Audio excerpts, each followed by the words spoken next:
Before you scroll past, ask yourself this. How many more children have to die before we open our eyes? Not just in grief, but in reflection. This isn't just another video about Palestine.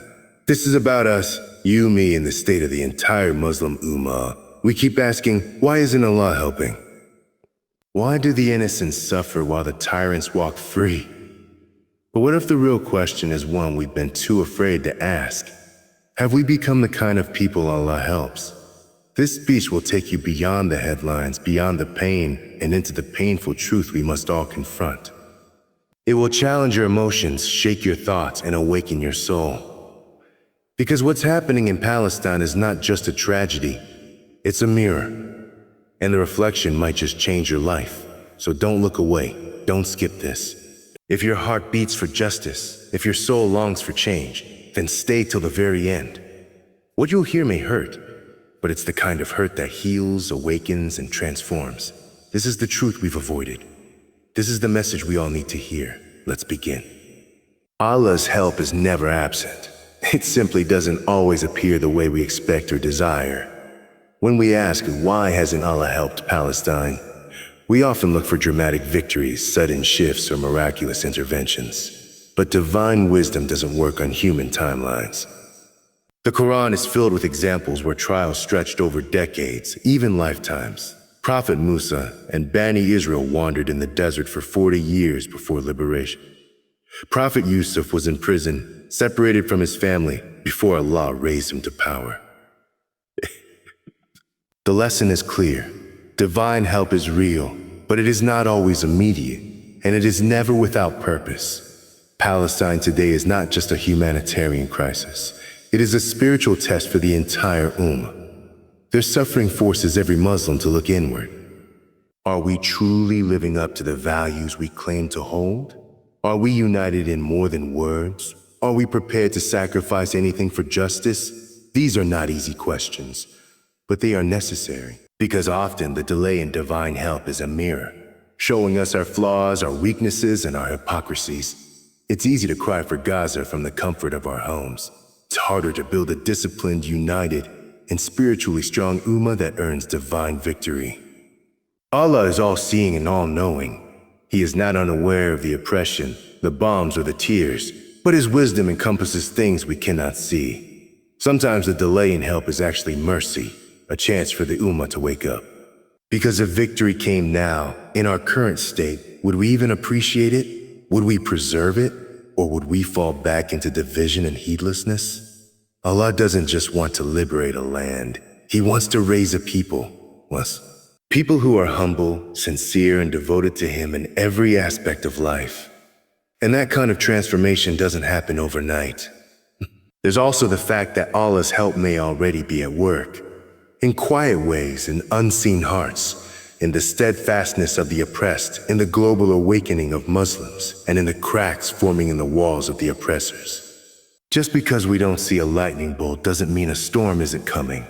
But until then, the waiting isn't passive. It's a call to purify ourselves, to unite, and to prepare, because the help of Allah is near. But it comes on His terms, not ours. The help of Allah is not granted to a people who are divided, disobedient, and drowning in sin. The Quran repeatedly emphasizes that divine victory is conditional. It's not based on identity or emotion, but on action and sincerity. When the Muslim Ummah was united under the banner of Tawheed, upholding justice, humility, and sacrifice, the world witnessed miracle. But today, nationalism, sectarianism, and selfish interests have fragmented us beyond recognition. We are no longer one body. We are many splinters. And that fragmentation weakens our collective power, both spiritually and practically. How can we expect divine support when we fight each other harder than we fight injustice? The internal rot within the Muslim world, corruption, oppression by our own rulers, and injustice in our own homes, has distanced us from Allah. The Ummah that once rose before dawn in Salah, gave in charity without being asked, and stood firm against tyranny is now asleep in both a literal and spiritual sense. The Prophet Muhammad, that a day would come when the nations would feast on the Muslims like diners at a banquet, not because of our small numbers, but because of our love for the dunya and fear of death. That day is now. That is now. And yet we ask why Allah's help is delayed. When we live lives rooted in haram, riba in our economies, zina in our societies, lies on our tongues, arrogance in our hearts, how can we expect angels to march for us? The Sahaba were helped because they purified themselves first. They made tawbah constantly. They lived Islam in public and private. They were not perfect, but they were sincere and united. Today, many of us are proud of our Islamic slogans, but silent when it comes to accountability. We romanticize Palestine, yet forget the responsibilities that come with that love. We are emotional, but not committed. The help of Allah is drawn to obedience, to unity, and to taqwa. But when our Ummah is busy debating minor issues, boycotting each other instead of the enemy, and clinging to national identities over Islamic brotherhood, we close the doors to divine aid with our own hands. Our sins are not private matters anymore. They have become collective chains, chains that must be broken with sincere repentance, unity of purpose, and a return to the basics: prayer, Quran, justice, and brotherhood. Because until we fix what's within, we cannot expect what's above to intervene. Allah has made it clear in the Quran that He does not change the condition of a people until they change what is within themselves. This is not just a statement, it is a divine law. Yet many Muslims today believe that making dua alone is enough, that tears and emotional speeches will move the heavens into action while we sit in silence, unwilling to move our feet. This mindset has made us passive, expecting miracles while putting in no effort. But in the legacy of Islam, every moment of divine help came after intense struggle, sacrifice, and sincere action. Victory is not a reward for tears alone. It is earned through sincere striving. When we look at the early Muslims, we don't see a people who merely made dua and waited. We see men and women who bled, who stood firm in the face of torture, hunger, and isolation. The Battle of Badr wasn't won just because the Muslims were oppressed. It was won because they gave everything they had, stood united, and cried to Allah after doing everything in their power. Today, our Ummah cries for Palestine, but how many of us are changing our lifestyles, cutting off support to the oppressors, or working day and night to build Islamic strength? We expect angels to descend while we live in heedlessness. Dua without action is a form of spiritual laziness. It is as if we are asking Allah to do everything while we do nothing. But Allah has always expected His servants to walk toward Him before He runs toward them. He expects us to rise, to speak truth, to stand firm, to purify ourselves, and to build systems that reflect His guidance. We say we want change, but are unwilling to change our own hearts, our communities, or our priorities. The Muslim world is filled with potential, yet trapped in stagnation because we wait for miracles instead of becoming the miracle. True reliance on Allah includes action. The Prophet Muhammad let Rafiq tie his camel before trusting Allah. He strategized before battles.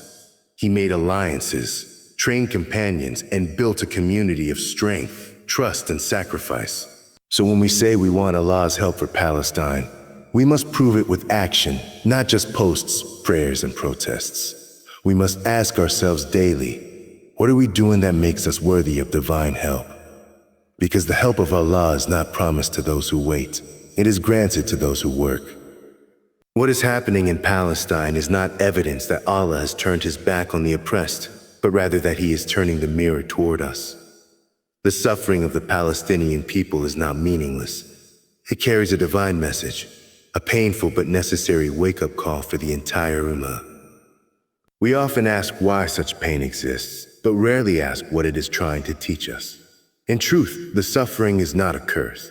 It is a reminder that something within us, something in our collective identity as Muslims, has gone terribly wrong. This constant oppression and humiliation is a call to return to Allah, to reflect deeply on the condition of our faith, our priorities, and our commitment to justice. We are seeing the consequences of decades of neglect.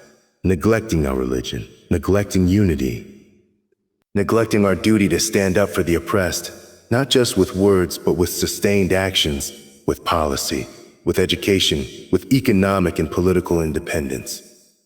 The repeated assaults on Gaza are not just acts of external aggression. They reflect the internal collapse of our unity and strength. Allah, in His wisdom, allows this suffering to continue not because He is unjust, but because He is exposing what we have become. He is forcing us to confront our weaknesses, our divisions, our laziness, and our disobedience.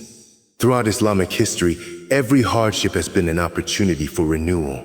When Muslims strayed, they were tested.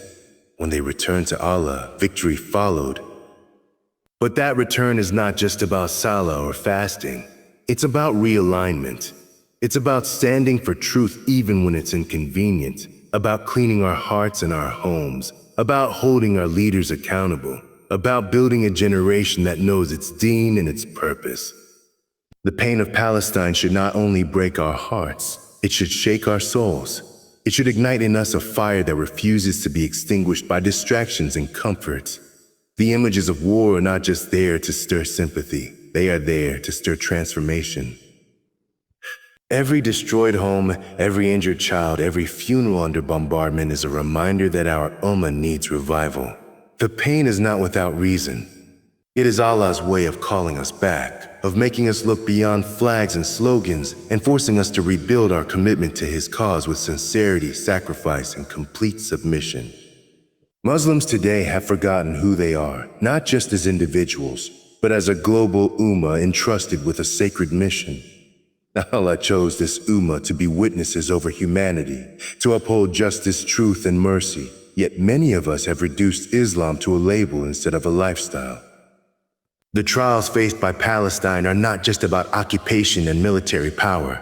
They reflect a much deeper issue: the loss of the Muslim identity. In many parts of the world, Muslims are more passionate about football teams than about the Ummah, more informed about celebrities than about the companions of the Prophet, and more invested in personal comfort than in collective responsibility. So, this spiritual confusion has stripped us of the strength and clarity that once made us a force of change. Our identity has been compromised by decades of cultural colonization, secular ideologies, and internal disunity.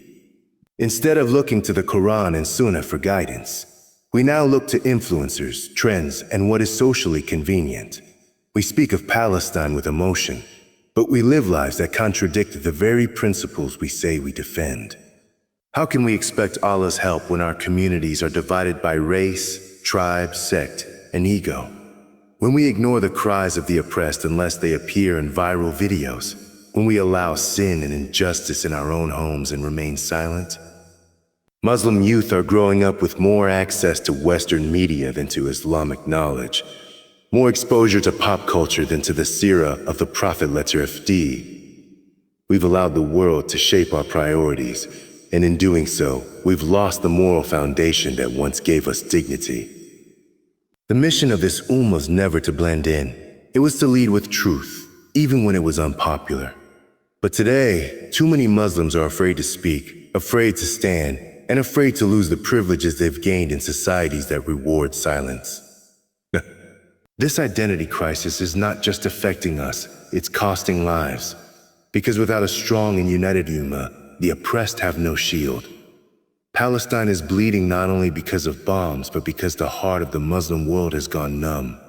Wait until we reclaim our identity, not just in words but in action.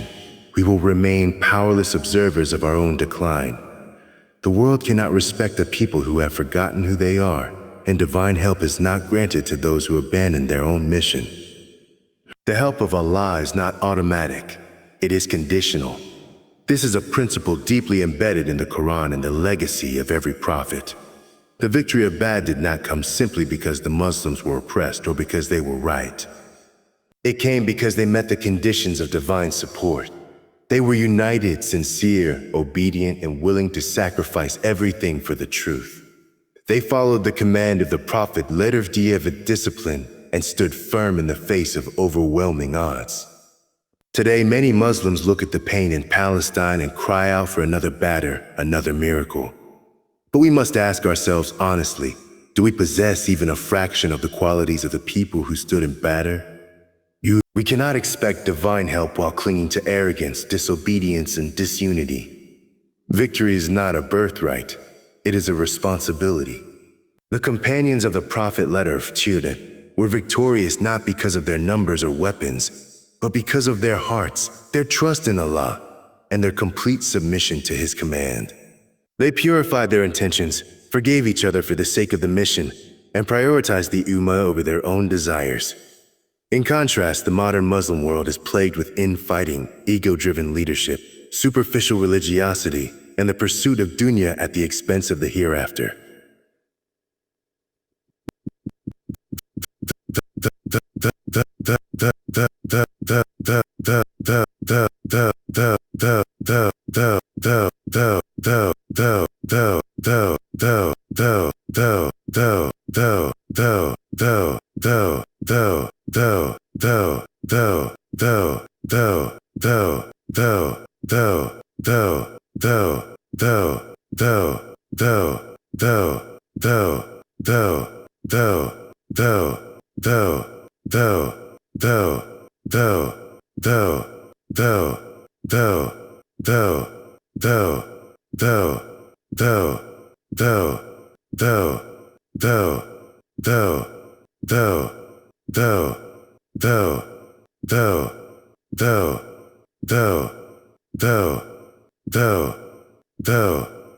In this state, we are not ready for divine help. We are in need of divine correction. What is happening in Palestine is a painful reminder that results are tied to character. We want the reward without the struggle, the outcome without the obedience, the honor without the humility. But the system of Allah does not work that way. When Muslims in history turned away from the Quran, broke their unity, or prioritized worldly gain, they were defeated, even if their cause was just. Today's situation is no different. We cannot invoke the names of Salahuddin, Khalid ibn al-Walid, or the companions while living lives that betray their values. This does not mean that Palestine is being punished. It means the rest of the Ummah is being warned. Allah's help is near, but it is not guaranteed. It is earned.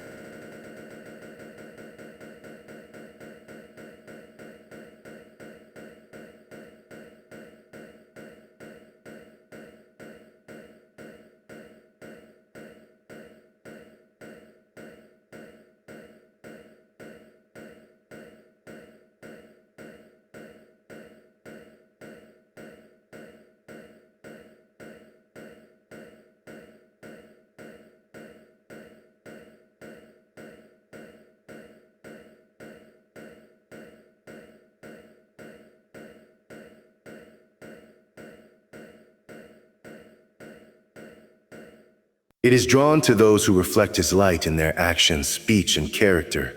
Until we embody the discipline, unity, sincerity, and taqwa that opened the doors of victory in the past, we will remain in this cycle of defeat and heartbreak. The formula for change has not changed, but we must change to access it. We cry for Palestine. We mourn its martyrs. We shake our heads at the injustice. But the real battle lies within us. This Imaan will not rise until it remembers who it is, why it was chosen, and what it was created for. The help of Allah is never far, but it does not descend upon those who are divided, distracted, or disobedient. It comes to those who repent, who reform, and who rise together with sincerity and sacrifice. Palestine is not just a land under occupation. It is a test, a mirror, and a wake-up call.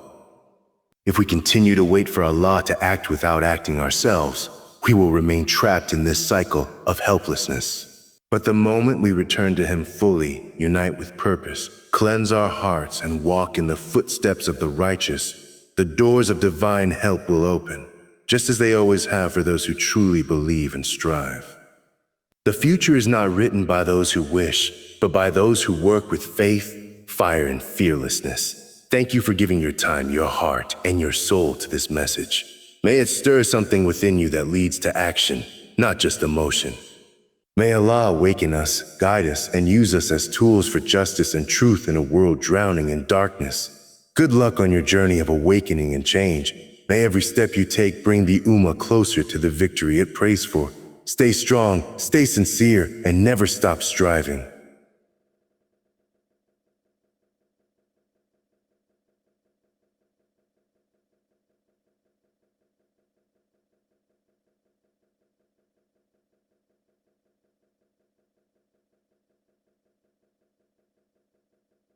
May Allah bless you always.